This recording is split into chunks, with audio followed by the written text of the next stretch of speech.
klaim gak dibayar, nonton video ini sampai habis.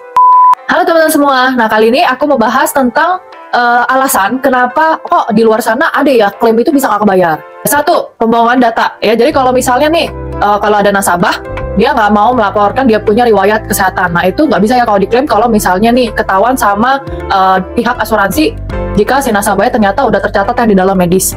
Ya, jadi itu salah satunya tidak bisa diklaim. Dua, itu pelanggaran hukum. Jadi kita misalnya nih contoh si nasabahnya mengendarai mobil dan dia misalnya nggak bawa nih SIM, terus amit-amit ya kena mengalami namanya kecelakaan. Nah itu dia kan pasti masuk rumah sakit ya. Nah itu nggak bisa ya diklaim. Ya atau misalnya jadi buronan polisi dan sebagainya. Pokoknya intinya itu melanggar hukum, itu tidak bisa. Tiga, itu lapse. Nah jadi kalau misalnya nih nasabah, dia lupa nih bayar. Nah jadi kan kalau misalnya dia pada saat mau dipakai nih, misalnya mau pakai di rumah sakit, nah dia tiba-tiba polisi mati. Nah itu namanya lapse. Nah keempat, itu masa tunggu. Ya jadi kalau misalnya contoh, si nasabahnya kena jantung gitu ya. Nah jantung itu kan masuk dalam penyakit besar. Nah jantung itu masa tunggunya itu 12 bulan.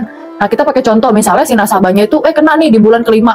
Nah ternyata dia mau pakai rumah sakitnya ya di bagian jantung. Nah itu nggak bisa cair untuk klaimnya. Ya tapi kalau di Allianz sendiri dia ada namanya manfaat sakit kritis. Nah kalau di dalam Allianz itu penyakit kritisnya cair kalau santunan ya. Nah itu santunan kritis namanya, itu bisa.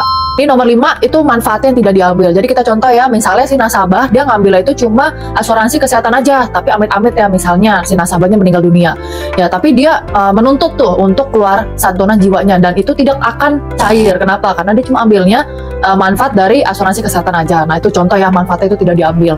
Nah maka dari itu ya, nah untuk teman-teman semua yang menonton, kalau bisa ambil asuransi itu yang lengkap ya. Jadi memang pastilah lengkap itu pasti lebih manfaatnya lebih banyak lah ya untuk si nasabah tersebut. Nah jadi kalau misalnya kalian mendengar di luar sana kok ada ya klaim-klaim itu tidak bisa cair, nah kalian harus pintar-pintar mencari tahu dulu alasannya kenapa ya. Karena kalau semua asuransi itu ada namanya legalnya ya. Jadi kalau misalnya valid, saya jamin 100% semua asuransi pasti cair.